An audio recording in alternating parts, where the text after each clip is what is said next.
Olá, meus irmãos, tudo bem? Como vocês estão?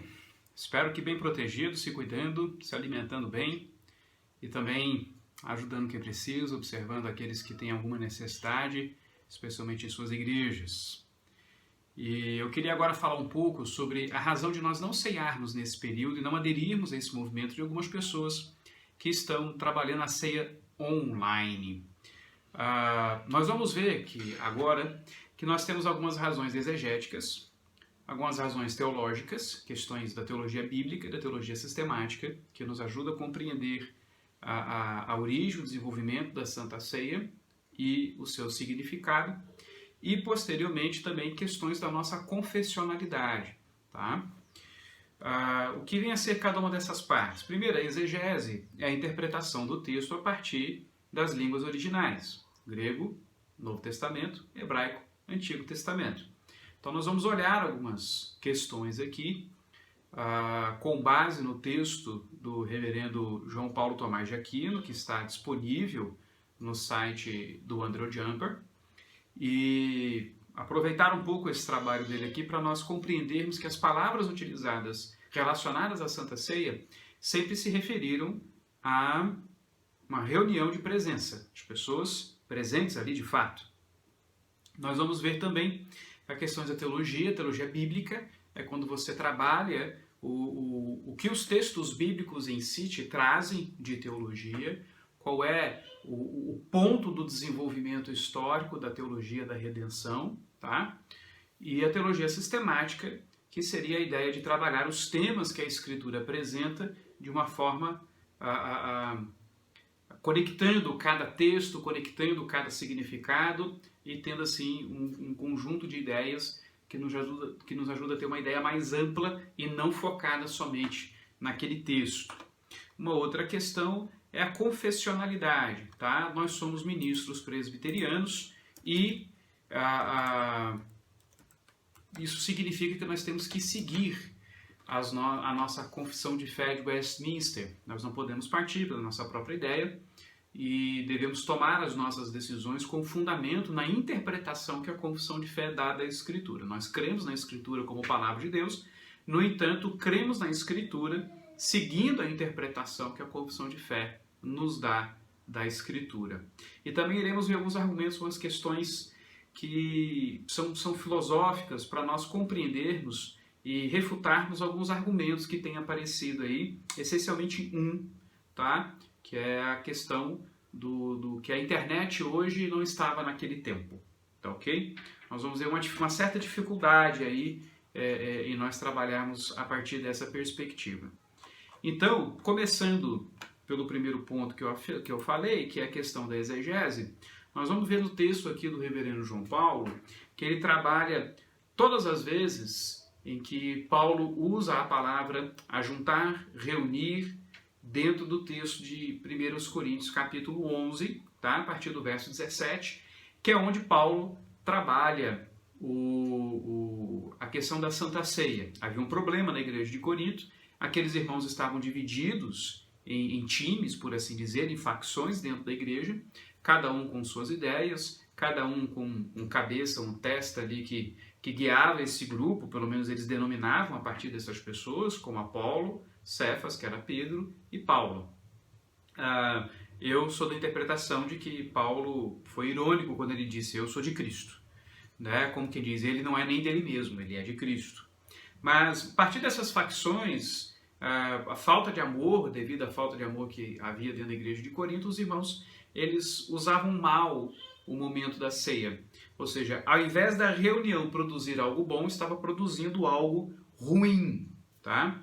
Então, a partir do verso 17, assim nos diz: nisto, porém, que vos prescrevo, não vos louvo, porquanto vos ajuntais não para melhor, e sim para pior. Porque, antes de tudo, estou informado a haver divisões entre vós quando vos reunis na igreja. E eu, em parte, creio.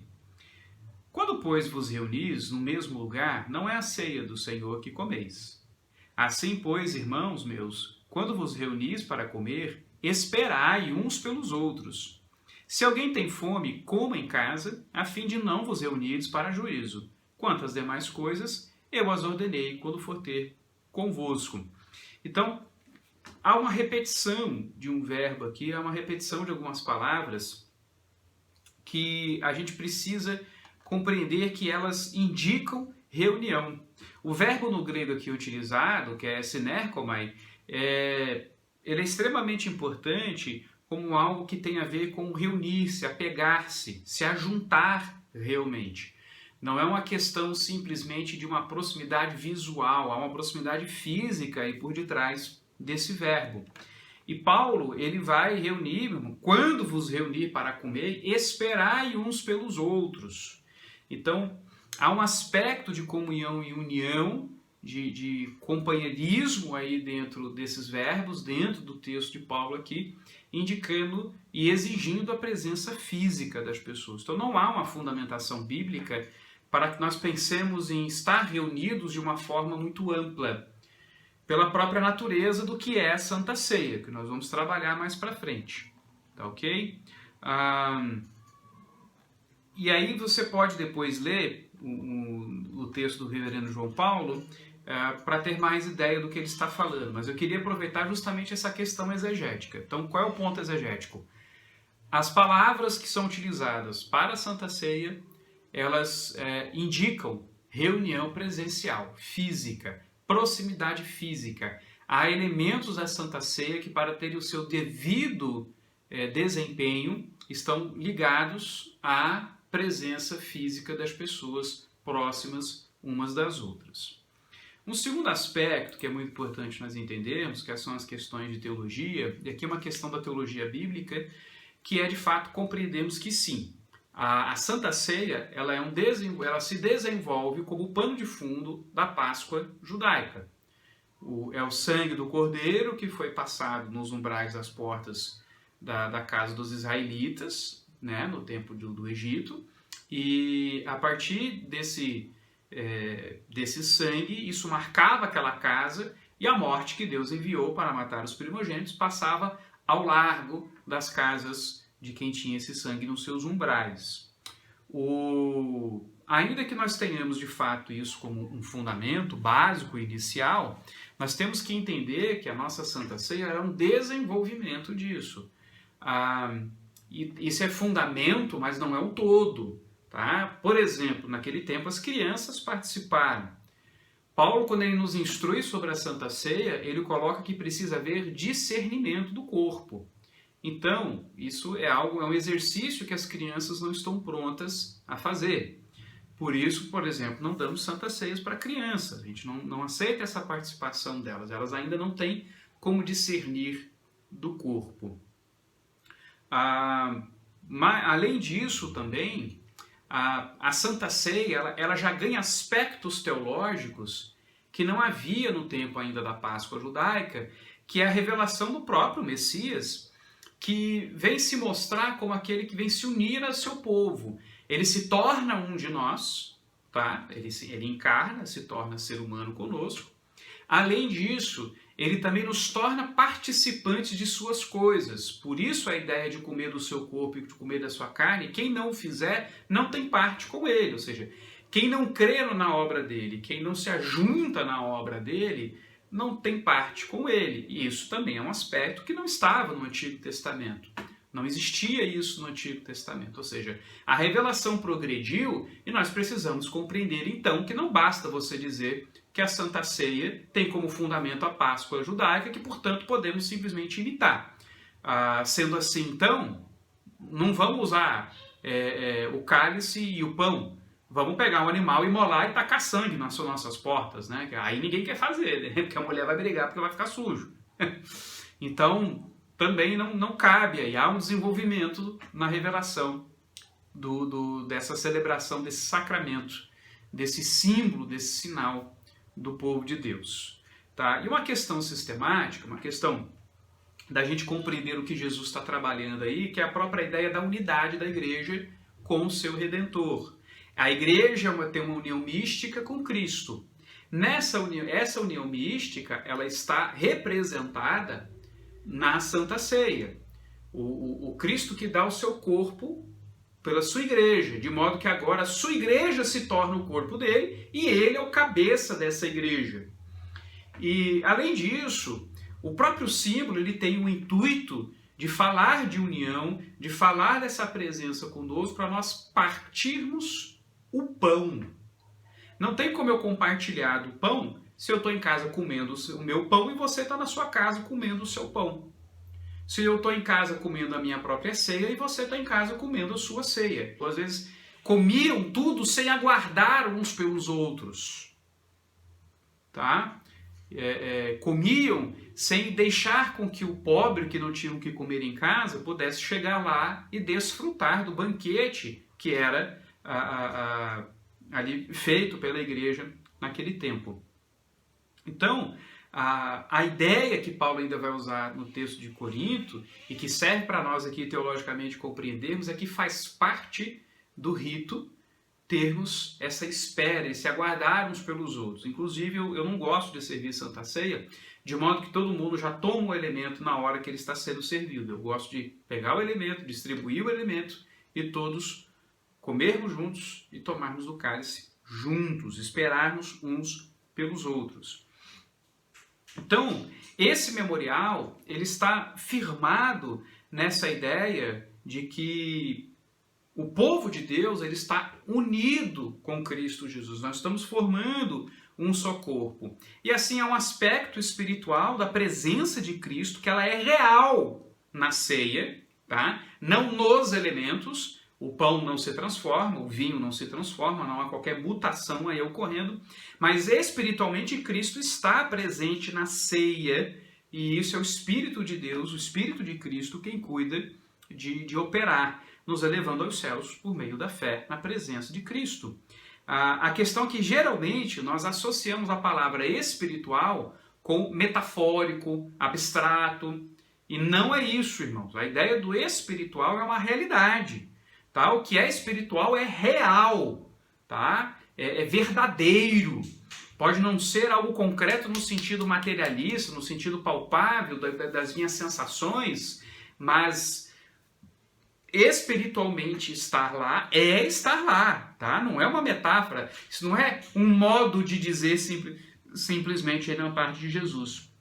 Então, o fato de Jesus enfatizar de que ele está presente na ceia, está presente com o seu povo, ele demonstra que ele não quer simplesmente abençoar e agir sobre o seu povo. Ele quer que o seu povo saiba que ele está conosco, que ele está presente, ele não está longe, ele não nos abandonou, ele deixou o seu Espírito, o outro Consolador, da mesma espécie que ele. Então, a ceia, ela não tem simplesmente uma ideia de nos alimentar espiritualmente, simplesmente nos fazendo lembrar que Cristo entregou os seus pecados, entregou o seu corpo pelos nossos pecados. A ceia, ela tem o papel também de nos lembrar que o nosso Redentor está conosco, de que a sua presença em nossas vidas é real. Então eu não posso virtualizar essa presença, tá? E espiritualizar essa presença não é torná-la abstrata, virtual ou coisa que o valha, tá? Isso é real. Tá ok? E há uma realidade concreta nisso daí, que é a igreja se reunindo em torno dessa mesa, que é a igreja compreendendo a sua união verdadeira como irmãos em Cristo Jesus. E como que isso é representado na ceia? No partir do pão. Sem o partir do pão, não há representação dentro do sacramento de que nós estamos unidos, de que nós somos unidos em Cristo Jesus. Tá? Então, há esse aspecto concreto dentro dessa simbologia que exige a presença das pessoas para que isso possa ser desempenhado, para que esse aspecto do sacramento possa ser colocado em prática. Então, a ceia é uma celebração de que, a partir do corpo de Cristo, ele nos torna um só.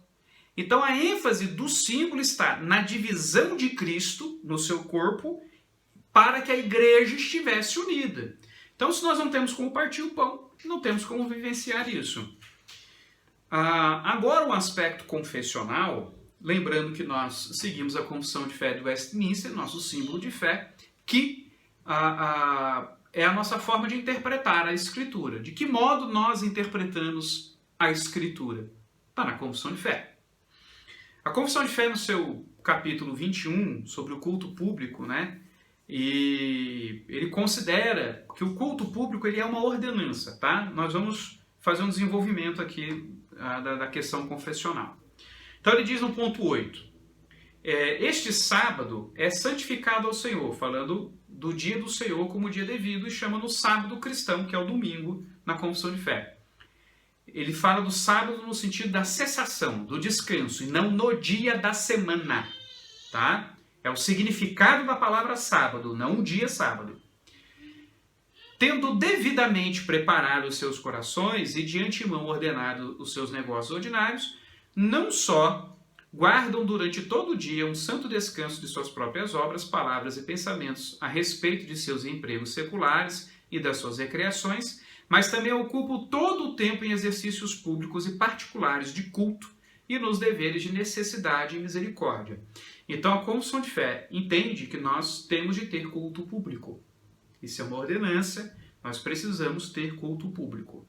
Você na sua casa, assistindo um culto online, assistindo uma manifestação religiosa por meio da internet, você não está em culto público, tá? Você está cultuando a Deus dentro do seu lar. Esse é um aspecto da vida cristã. Mas há outro aspecto que a nossa confissão de fé aqui está entendendo, que é a ordenança necessária, que é o culto público, o povo reunido, tá? Não um culto familiar, simplesmente, mas um culto que estende-se por todos aqueles que se tornaram um em Cristo Jesus. Tá? Então nós vamos nos reunindo com o povo de Deus. A gente vai ampliando isso com esse povo de Deus. E aí lá no capítulo, isso nós lemos no capítulo 21, no capítulo 29, quando fala sobre os sacramentos, ele vai tratar da ceia. A ceia, a confissão de fé define como um vínculo de comunhão com Deus e com o irmão. Portanto, a importância da compreensão da presença real de Cristo na ceia exige que entendamos a importância da presença da igreja. Então, você vê, a confissão de fé ela vai fazer uma relação aqui. Tá? A presença de Cristo na ceia, portanto, a presença nossa também, que é o que eu estava fazendo antes. Na noite em que foi traído, o nosso Senhor Jesus instituiu o sacramento do seu corpo e sangue chamado Ceia do Senhor, para ser observado em sua igreja até o fim do mundo, a fim de lembrar perpetuamente o sacrifício que em sua morte ele fez de si mesmo.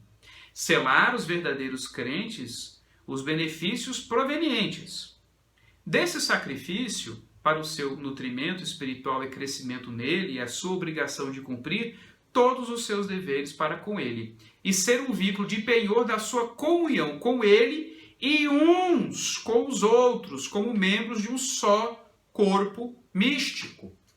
Tá? Você não pode falar de comunhão em termos virtuais.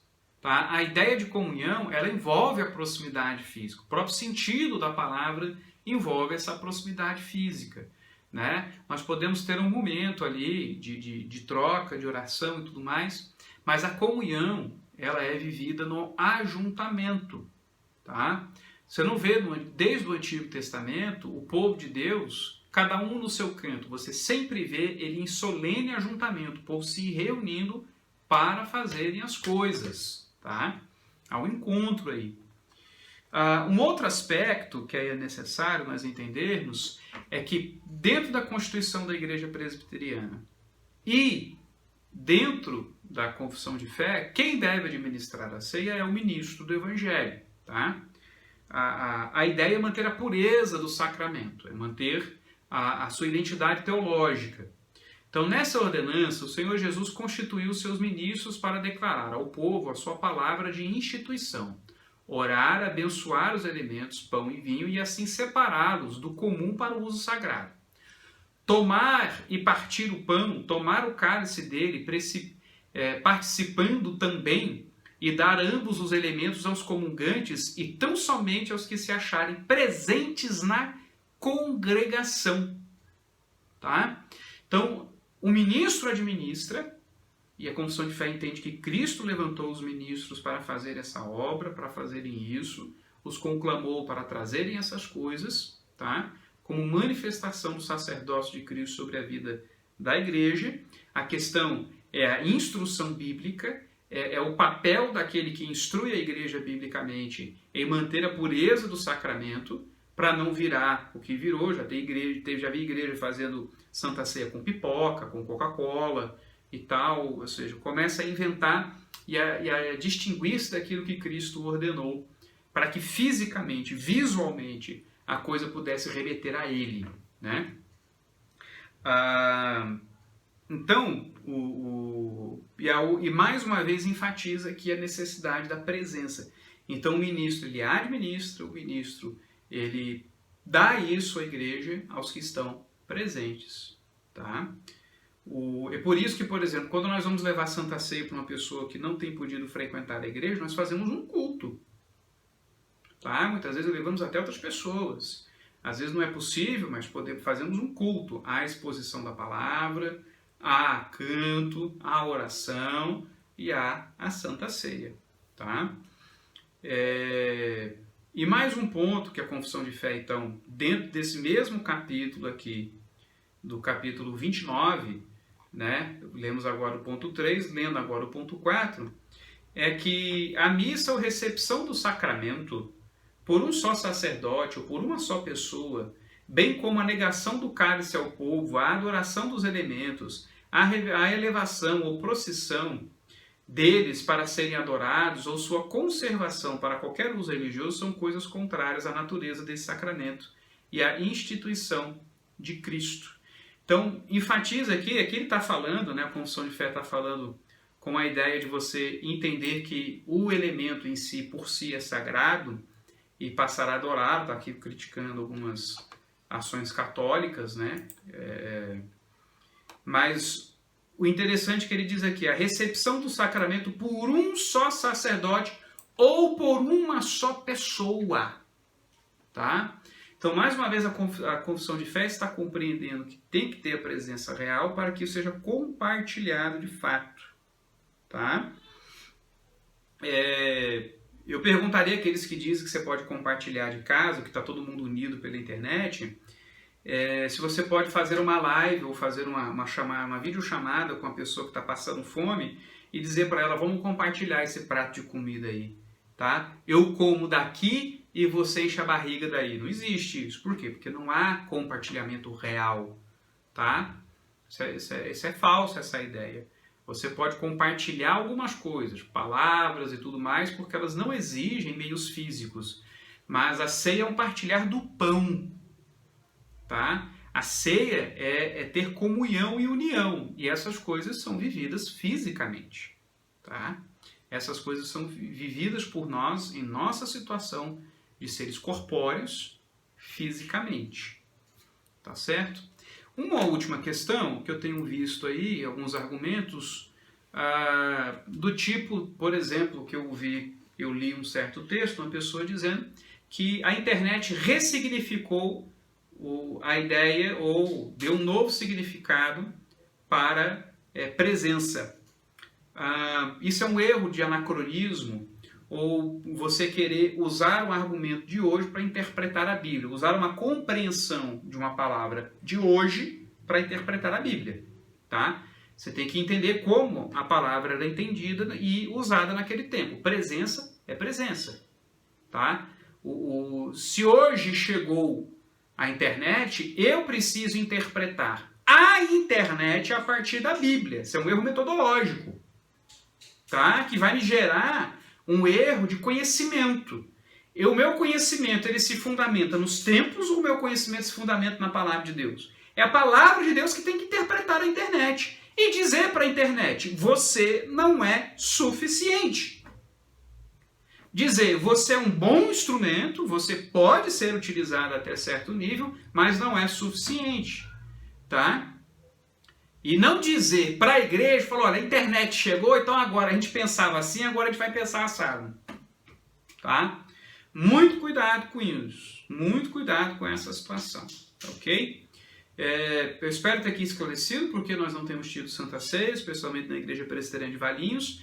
Nós não vamos aderir a alguns irmãos aí, já soube de casos em Brasília, algumas outras regiões, de irmãos que fizeram online e acharam que está tudo muito bem.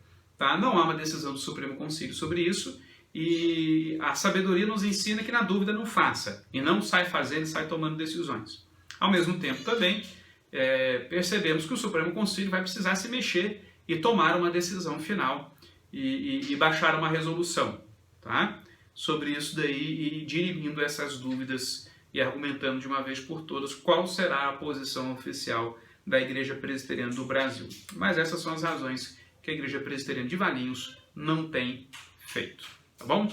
Deus te abençoe, eu espero ter ajudado, estou à disposição também para resolver qualquer dúvida que eu saiba e as que eu não souber também, eu espero poder estudar e poder trazer uma resposta para você, tá bom?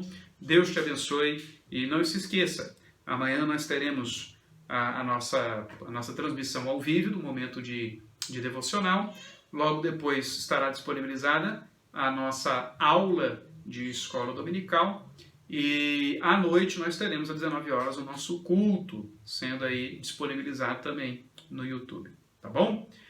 Nos acompanhe nas redes sociais, nos acompanhe também aí no meu blog, se você quiser acessar, alegriaindizível.blogspot.com. Acessa lá, tem bastante texto já de uns bons tempos, muita heresia boa lá para você poder se divertir, já que você já está com muito tempo aí. Então, ao invés de inventar moda com a Santa Ceia, vai ler alguns textos aí, tá ok? Deus abençoe, até a próxima.